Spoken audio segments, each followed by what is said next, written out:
Welcome to Coaches Weekly. I'm Jim Egan here with football head coach Randy Awrey.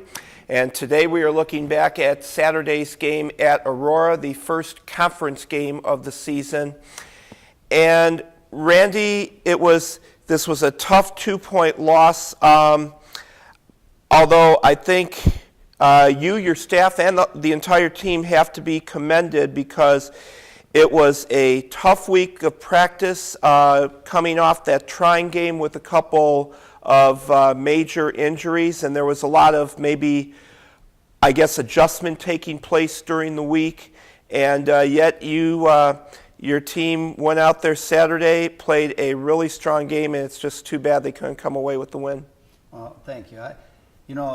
The football team deserves a tremendous amount of credit, and our coaches, I thought, put together a fantastic game plan.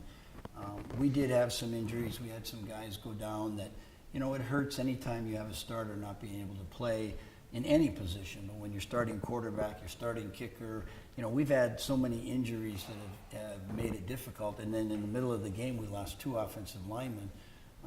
That made it hard. But one of the things that I love about this football team is they never quit.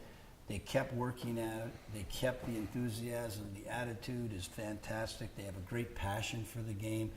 In a lot of ways, we won that game. We just fell short in the scoreboard. I don't consider that. Obviously, it's a win-loss situation with scores, but our guys played so hard. In fact, after the game, in all of my career, and there's not a coach on the staff nor a player that could ever say this happened before, the away coach, Coach Ponce for Aurora, came over and congratulated our team on the effort, the enthusiasm, and the passion for the game. He said he's never seen anything like it. And so, I know obviously that doesn't win the game, but I know we're on the right track. We got a great group of young men, and it's just a matter of time before we piece it all together. We look at this game and say we were 1 play away. That's it. So we just got to go out now and make that 1 play this week. All right, let's start talking specifically about the game from the defensive point of view. A couple rough outings against Trine the week before, earlier in the season against Hope. And I think one of the things maybe you can say in general through the first 4 games is that the defense was not coming up with a lot of takeaways. And yet in Saturday's game, we saw interceptions by Caleb Casey and Peyton Seidler. We had a big fumble, Zach Ripp, I believe it was. And it's definitely good to see the defense not only improved in general with the stats, but coming away with some big takeaways. You guys actually outgained Aurora in total yardage for the game. Right. Well, there's a lot of statistics when you're that close that, you look at one or the other, it could make a difference. And the turnover game is a big part of the football game. You're only going to get so many times the ball in your hands offensively, and we got to try to get the ball back to the offense as much as we can. And our defense, one of the things that in modern football, today's football, there's no more low-scoring games hardly ever because it's just such a wide-open game and all these multiple formations and 5 wides and 4 wides, and they come up with a million different gimmicks and tricks and all kinds of things going on. And when they spread you out, it just creates seams, and that is the object of the offenses of today. You get people spread from sideline to sideline, and then you got to cover it all.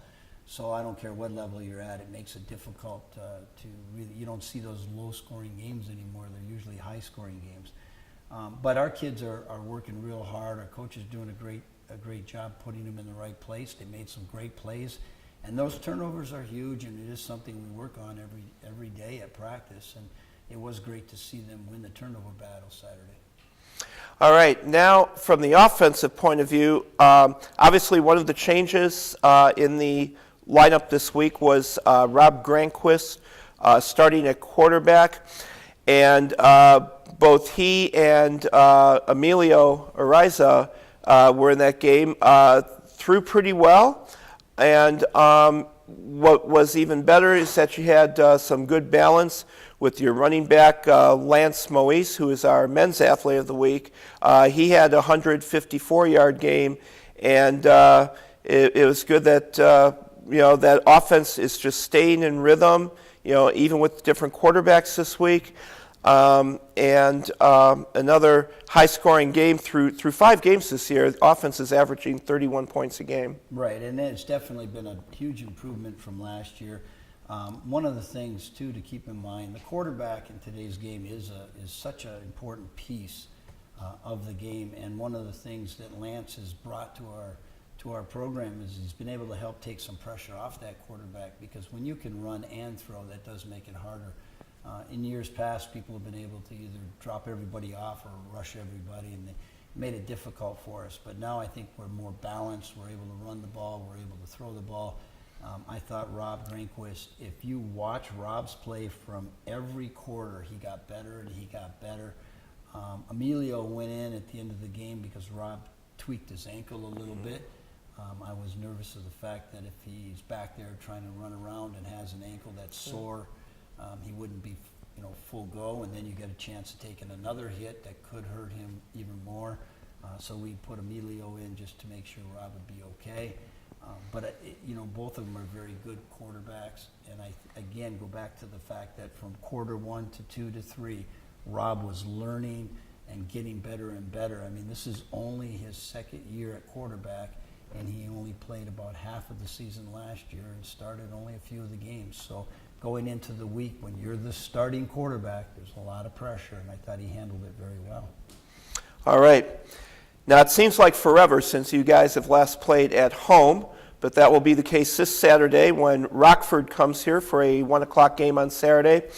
And just coming off the first conference game of the season, and as you've been describing, well played on in many different aspects. That definitely, I think, has to be a plus for you going into this week of practice and getting ready for a team like Rockford, and of course, being excited to play in front of the home crowd. Well, there's 2 huge things that are looking right now at us. Is getting a chance to come home and play at home is so nice, because we have an opportunity. It's been a month since we've been at home, so that really works. It's kind of a weird part of our schedule. We had to have those 3 away games in a row. So it's nice to be at home. It's nice to be able to have that opportunity to play where you practice every day. And I think that now that we're starting to get some things, we've got that game under our belt with different quarterbacks. That's going to give us an advantage going into this week. And I think our guys are learning step by step what it takes to win a football game. And now we just got to make, as I'm going to preach all week, it's one play, guys. One play, whether it be on defense, whether it be on offense or special teams. We were one play away from winning that football game. So we got to go to Saturday's game against Rockford with the same intensity, the same passion, give it everything we got, lay it on the field, and have no regrets, but make that one more play than we did Saturday, and we'll be fine this week. All right. Thank you for your time today, Randy. Again, Cougars will be home this Saturday at 1 o'clock against Rockford. Make your plans to join us, or check out the website, cucougars.com, for links to the live broadcast. For head coach Randy Awrey, I'm Jim Egan. Thank you for watching Coaches Weekly.